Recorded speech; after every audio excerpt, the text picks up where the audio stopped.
Welcome to the Manly Saints Project with me, Hugh Hunter. If you enjoy my work, please consider signing up and supporting me on Substack, or click the link in the show notes to buy me a beer. And if you enjoy the podcast as audio or video, please consider giving me a rating wherever you are. It helps a lot. Now, let's meet this week's Manly Saint.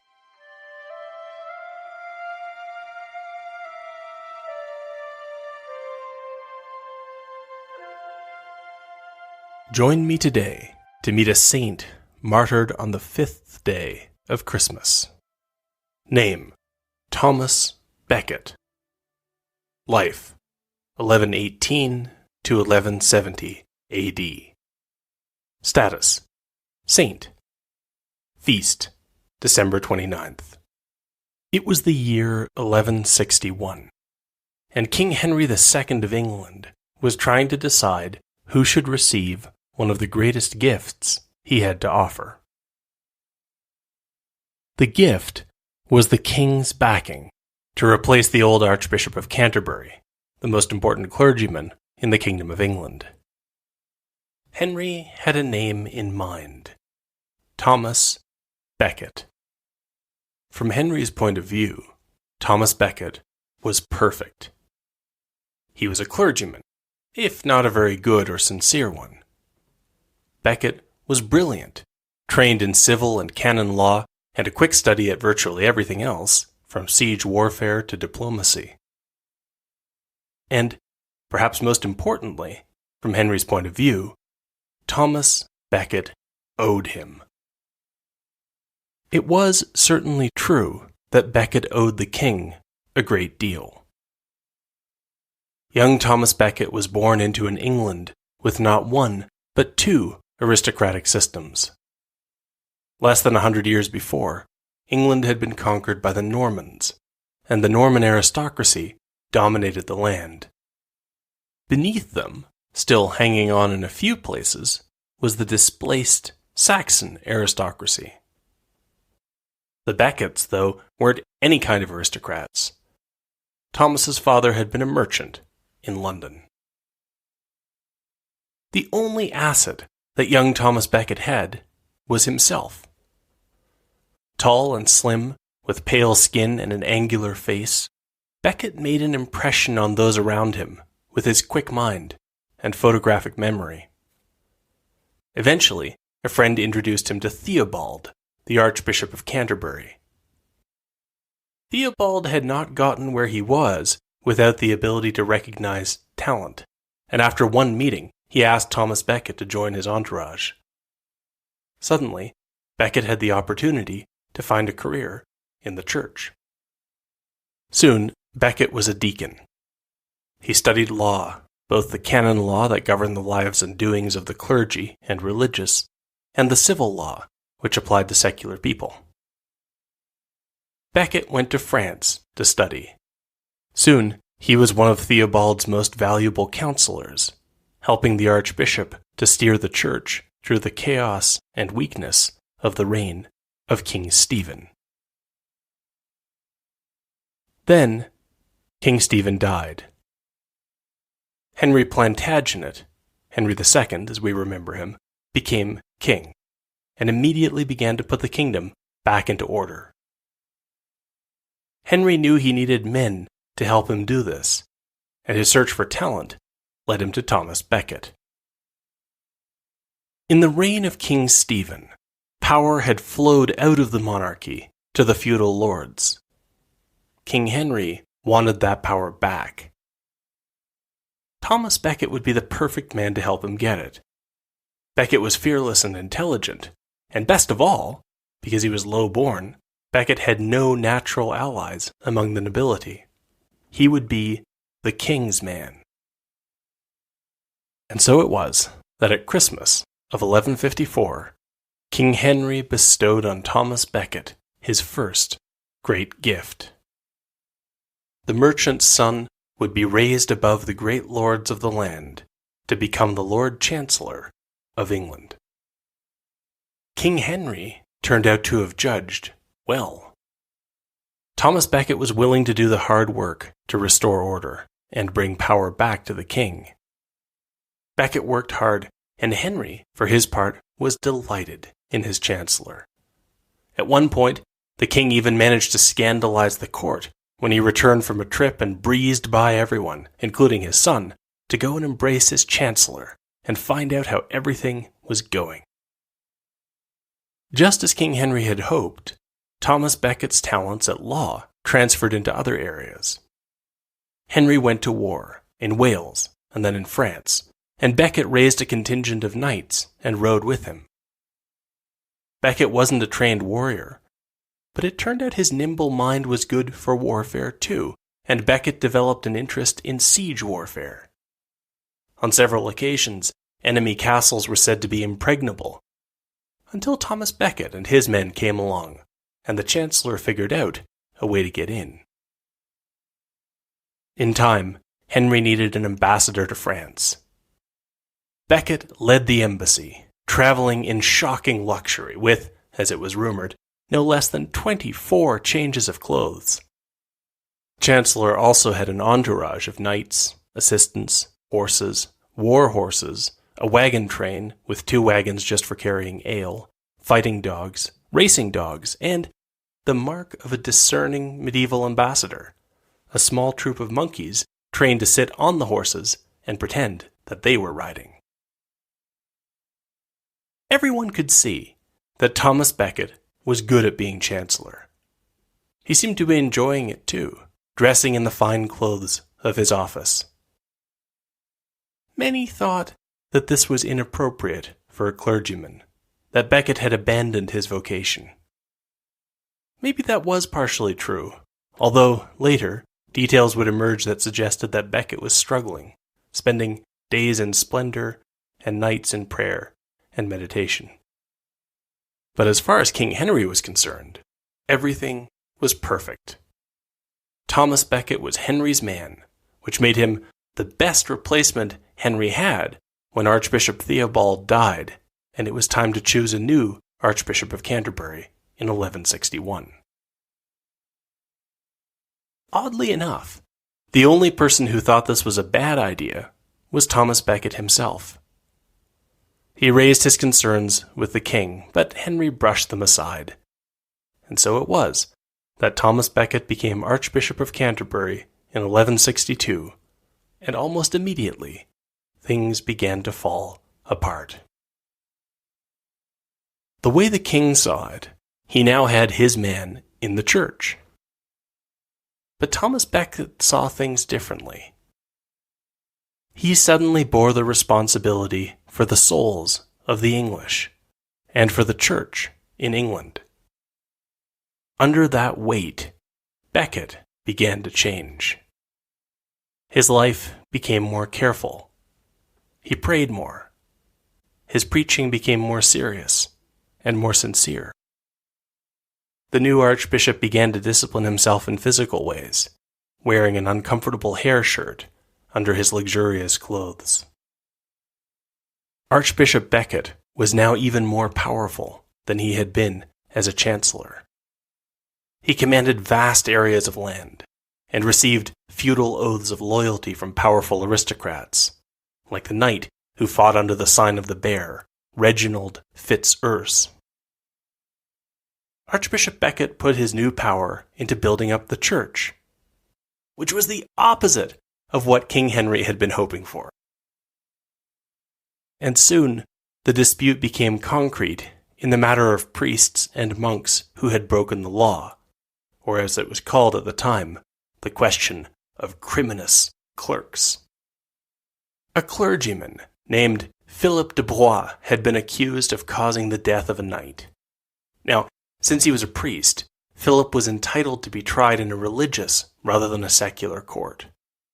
The religious court found him not guilty. Many people disagreed, and Philip was dragged before a civil court. Philip, understandably, did not want to be tried twice. But Philip did not help his case by heaping abuse and insults on the secular judge who was trying to conduct the trial. Becket got involved, trying to defuse the situation by reviewing the previous trial, and while he did not find Philip guilty of the murder, He found him guilty of being a fool and insulting the secular judge, for which Philip was sentenced to be flogged. King Henry still wasn't happy with this outcome. The reason was that Henry and Becket weren't really arguing about Philip or any other criminous clerks. The real debate was about power. Henry thought the church had gained too much power under his weak predecessors, men like King Stephen. Once upon a time, Becket would probably have agreed with him. But now, Becket, against his own advice, had been made the leader of the English church, and he was looking at things from a new point of view. Making a small concession here would lead to another concession, and then another. The only way Becket could see to defend the church was to refuse to be bullied or cajoled into giving anything up. Other people might make little compromises, might leave the church diminished when their time had passed, but Thomas Becket would not be one of them. King Henry, of course, could always apply the power of guilt. He did, saying to his archbishop, "Did I not raise you from a humble and poor rank to the highest peak of honor and distinction? And this did not seem enough to me unless I also made you father of the realm, and even exalted you over myself. How is it then that so many favors and such signs of my love to you, well known to all, could so suddenly be banished from your mind, so that not only do you turn out to be ungrateful, but even hostile to me in every way?" Becket tried to explain that he was not ungrateful. He was trying to honor the king, yes, but to honor God more. The archbishop said to the king that he had to think of that. They both did. "Yes, you are my lord, but he is my lord and yours. And to neglect his will so that I comply with yours would not be good for you or me. For in his terrible tribunal we will both be judged as servants of one Lord. Neither of us will be able to answer for the other, but each of us will, without excuses, receive according to his deeds." Henry was not impressed. "I do not want a sermon from you. Were you not the son of one of my villains?" That is, low-born persons. And there it was. Henry was never really able to fathom the fact that Becket, who was a nobody, would dare to defy him.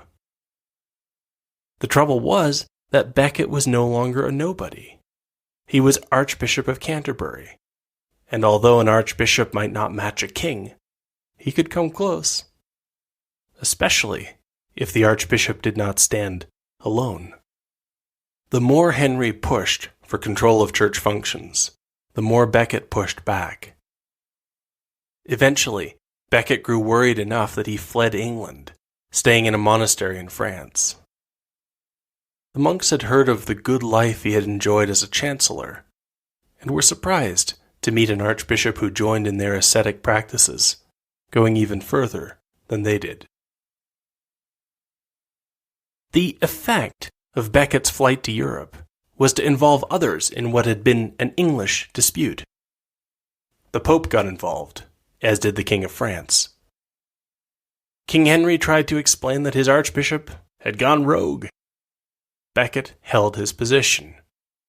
There would be no compromise, and he censured churchmen who were still in England, who tried to make separate compromises with royal power.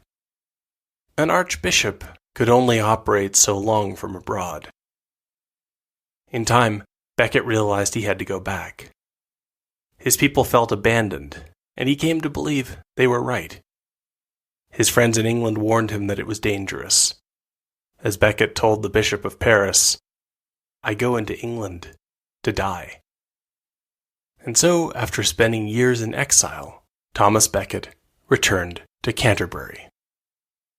For a little while, it seemed that Becket's return might have smoothed things over. The king was still snubbing him, but at least Becket wasn't embarrassing the king in Europe. Even so, neither Becket nor the king had moved on their fundamental disagreement.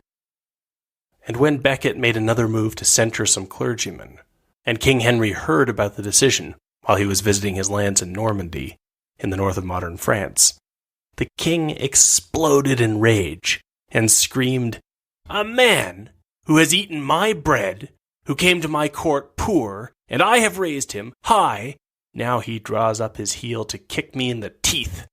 He has shamed my kin, shamed my realm. The grief goes to my heart, and no one has avenged me." Several of the king's lords heard the outburst, and a few began to form a plan. And so, in the days before Christmas, 4 hard men took ship for England. Their leader was a man who had sworn fealty to Thomas Becket, Reginald Fitz-Urse. On Christmas Day of 1170, Thomas Becket preached to the people of Canterbury. He had no way of knowing that his assassins were already crossing the English Channel. And yet, at the end of the sermon, visibly moved, he shocked the congregation by telling them that he would not live much longer. And indeed, by December 29th, on the 5th day of Christmas, the 4 knights had arrived in Canterbury. The knights approached the archbishop's residence, but left their weapons and armor stashed outside. They caught Becket at dinner, hoping to intimidate him into compliance or maybe make him flee England again. Becket said, "I did not come back to flee. He who seeks me will find me here." If he was going to stay, the knights insisted, he had better submit to the king.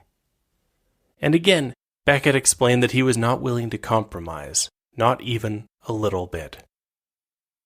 "I will not spare anyone, no matter who he is, who presumes to violate the traditions of the Holy Roman See or the laws of Christ's Church and does not voluntarily make amends. Nor will I hesitate to correct the offender with ecclesiastical censure." The knights left, clearly to prepare to come armed and in force. Becket finished his dinner, intending to face the assassins where he was, but the monks and priests dragged him into the church, assuming that no one would want to commit an act of violence in front of the altar. And so Archbishop Thomas Becket was in the cathedral when the 4 knights with some others burst in and shouted, "Where is the archbishop?" Becket stepped out into the view and said, "Here I am." The men rushed him, planning to drag him out and deal with him outside the church, or perhaps take him prisoner. But Becket grabbed one of the stone pillars of the church and held on. At this point, most of the monks and priests in the church had run away, although one of Becket's men remained and tried to help. In the scramble, Reginald Fitz-Urse tried to pull the archbishop away from the pillar. Becket wasn't trying to defend himself, but it wasn't because he couldn't. He let go of the pillar and slammed Fitz-Urse backward, away from him, taking the moment to remind Fitz-Urse that he was his sworn man. This only enraged the knight, who drew a sword and swung wildly at the archbishop. The blow missed, just shaving off the top of Becket's scalp and lodging the blade in the arm of a clergyman who was trying to protect his archbishop. But now, blood had been spilled, and there was no going back. The knights attacked the archbishop, aiming for his head, and after 2 more blows he fell down, whispering, "For the name of Jesus and the well-being of the church, I am prepared to embrace death." And then one of the knights brought his sword down on the head of the archbishop, crushing through Becket's skull so hard that the sword splintered on the stone floor of the cathedral. The knight tossed his broken sword aside, and he and the others left the body of the archbishop there in a spreading pool of blood. In the immediate aftermath, no one was quite sure what to do. Thomas Becket had kept such a hard line that even many in the church thought he was wrong. couldn't there be just a little bit of compromise? Now that Becket was dead, it wasn't clear that anyone would defend his legacy. The clergy in Canterbury put his body in a tomb, noting as they did so that he had still been wearing his penitential hair shirt. Then they awaited further instructions. King Henry had not exactly ordered the killing, but he wasn't sorry to hear about it. He sprang into damage control mode, forbidding priests or monks from leaving England by ship to make sure the news did not reach Becket's allies in France and in Rome. The assassins returned to their homes, probably expecting a slap on the wrist, followed by years of favors from King Henry. And so things might have gone, had not a man from Canterbury, who happened to be in the cathedral on December 29th, taken a chance and dipped the end of his shirt in the blood of the archbishop. The man's wife was paralyzed. Now he brought back this blood, which, who knew, could be a relic, and asked her to pray for the intercession of the fallen archbishop. By morning, her paralysis was gone, and when the news of what had happened got out, the people of Canterbury scrambled to find more relics of the new saint. Tales of miracles spread. One woman, Laetitia of Winchester, asked for the saint's prayers for her little boy, Geoffrey, who had a fever. The boy started to recover, and the relieved mother left him in a crib against a stone wall. But then, disaster. An earthquake shook the area, and the wall collapsed, smashing the crib beneath it. Laetitia prayed again, as men cleared away 3 carts full of rubble to get to the place where the crib had been. It was reduced to splinters, but baby Geoffrey was lying in the middle of it, laughing and unharmed. The story of the martyrdom of St. Thomas Becket spread. By the time the story reached King Henry, no amount of border control could prevent it from spreading to Europe. Pilgrims began to travel to Canterbury. The mood turned against the killers of the archbishop. In Europe, the mood turned against the English. Across the continent, Englishmen were hounded, asked why they killed bishops. English clerics living in France were deported. Something had to be done. Henry sent the assassins to Rome, and the king himself asked the Pope what to do next. In Rome, the assassins received a heavy penance. They were sent to the Holy Land to stand beside the brother knights of the Templar Order. They were told to remain in that place for 14 years, and the last year of their penance would, although no one knew it yet, be the year of disaster, 1187, when the knights of Christendom would be all but wiped out by the armies of Saladin under the horns of Hattin. None of the killers would ever return home. But, in time, other English knights would come to fight where they had, and raise their own banner as the Order of the Knights of St. Thomas. As for the king, Henry II and his entourage approached what was now the bustling pilgrim destination of Canterbury. Henry got off his horse and took off his shoes, walking barefoot to the tomb where he would spend the night in prayer. The man buried there had been his friend, then his uncompromising enemy. Henry had never viewed him as a peer. But now, St. Thomas had become something different again. He had passed ahead through God's terrible tribunal to become something greater, a saint, before whom even a king might bow.